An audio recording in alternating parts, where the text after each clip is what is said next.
Hi everyone. Hello. We are launching into the last mandatory coverage on our auto declarations pages, and that is supplementary uninsured motorist coverage and underinsured motorist coverage.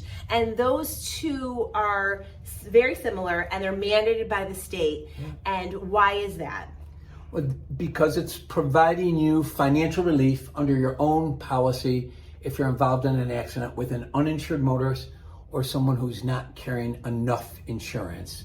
So in a normal accident, in a normal accident, where another person is at fault for causing your injuries, you would bring a lawsuit against their insurance company up to their limit of liability. Yeah, 100,000, 100,000, 300,000, 500,000, 500,000, exactly. But if they didn't have enough, if they don't have enough coverage, they're only carrying the state minimum limits, or their insurance, maybe unbeknownst to them, expired. They didn't pay their last premium. They didn't even know they didn't have insurance, and they have no insurance whatsoever. What would happen now? Yeah. What would happen? You would either have to bring a lawsuit against them personally, and if they have no assets. A lot of people are carrying too low a limit of liability because they're young people. They don't have any assets yet, so there's nothing they don't have money in the bank that you could sue them for, and they don't have an insurance policy. So either it's lapsed or they have too low of a limit of liability. And this uninsured motorist coverage just provides you a benefit under your own policy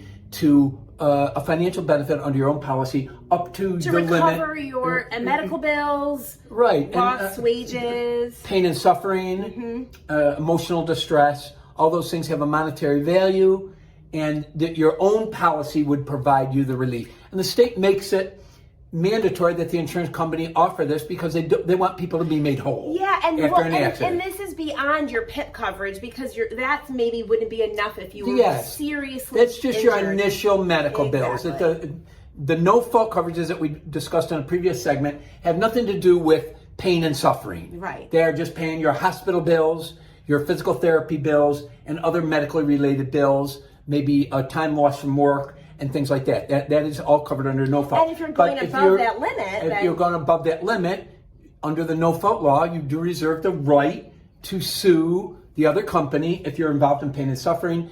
And if the other person does not have enough coverage or has no coverage at all, your uninsured motorist coverage under your own policy provides you that financial relief for your pain and suffering under your own policy. So we encourage you to carry the maximum amount that you can, and you can carry that up to your limit of liability. Now the companies have to offer that to you. If you want less than that, you can get less than that, but we don't even want to go there. No, you should be carrying enough. So the companies now match your liability limit, and you have to request to be lower than that. Exactly, which is very good, and we encourage. Yeah.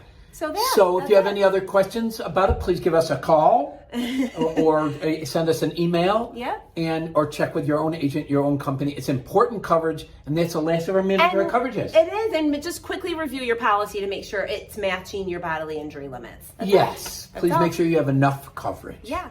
Okay, so we'll see you next time, and we'll be talking about physical damage coverage. Optional coverages under your policy. These were the mandatory, and we'll do a quick review, and then we love reviews. We're such teachers. It's so funny. Yeah, we do love reviews. Okay, good Bye, night. everyone. Take care. Bye.